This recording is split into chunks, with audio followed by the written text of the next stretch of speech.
দর্শক, এক পাশে হলো গণপ্রজাতন্ত্রী বাংলাদেশ আর আরেক পাশে বিশ্বের অন্যতম প্রভাবশালী এবং বিশ্বের সব থেকে বড় রাষ্ট্র রাশিয়া। এই দুই দেশের সম্পর্ক একটা অনন্য উদাহরণ তৈরি করছে বিশ্বের বুকে। রাশিয়া বাংলাদেশে তাদের উন্নত প্রযুক্তি এবং সব থেকে গুরুত্বপূর্ণ প্রযুক্তিগুলো বাংলাদেশের মাটিতে স্থানান্তর করতে যাচ্ছে। চলুন দর্শক, এই ব্যাপারে বিস্তারিত আলোচনা শুরু করা যাক। দর্শক, আপনি জানেন কি ইতিমধ্যে রাশিয়া বাংলাদেশের মাটিতে বিলিয়ন বিলিয়ন ডলার বিনিয়োগ করেছে। বাংলাদেশ রাশিয়ার সাথে এই সম্পর্কটাকে কাজে লাগিয়ে রাশিয়ার উন্নত মানের প্রযুক্তি বাংলাদেশে ট্রান্সফার করতে চায়। রাশিয়া থেকে বাংলাদেশ চায় উন্নত ডেভেলপ প্রযুক্তি। রাশিয়াও তাদের দেশের উন্নত টেকনোলজি বাংলাদেশে স্থানান্তর করার জন্য সম্মতি দেখাচ্ছে। রাশিয়া বাংলাদেশের বিশেষ করে আইটি সেক্টর, আইটি ইন্ডাস্ট্রি, কৃষি ইন্ডাস্ট্রিতে বিপুল পরিমাণে অর্থ বিনিয়োগ করতে চায়।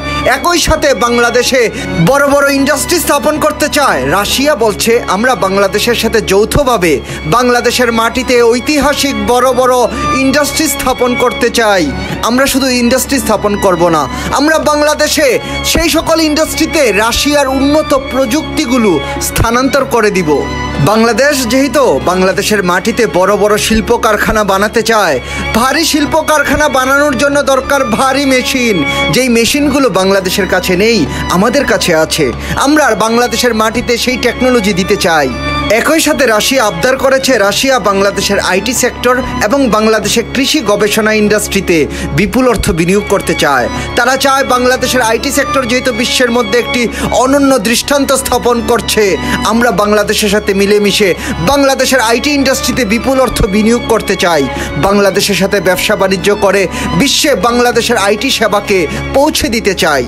তবে বাংলাদেশ রাশিয়ার সাথে যেই সম্পর্কটা গড়ে উঠেছে সেটা কাজে লাগিয়ে বাংলাদেশে রাশিয়ার হেভি ইন্ডাস্ট্রি, হেভি মেশিনগুলোকে বাংলাদেশে আনতে চায়। এটা বাংলাদেশের একটা কূটনৈতিক বড় সাফল্য। দর্শক, রাশিয়ার টেকনোলজি বাংলাদেশের মাটিতে স্থানান্তর করাকে আপনি কিভাবে দেখছেন? আপনি আপনার মূল্যবান মতামত কমেন্ট করে আমাদেরকে জানিয়ে দিন। এরকম আরও ভালো ভিডিও নিয়মিত পেতে আমাদের চ্যানেলটি সাবস্ক্রাইব করুন। ভিডিওটি ভালো লাগলে লাইক করুন এবং আপনার পছন্দের মানুষের সাথে এই ভিডিওটি শেয়ার করুন। আজকের মতো এতটুকুই থাক। আল্লাহ হাফেজ।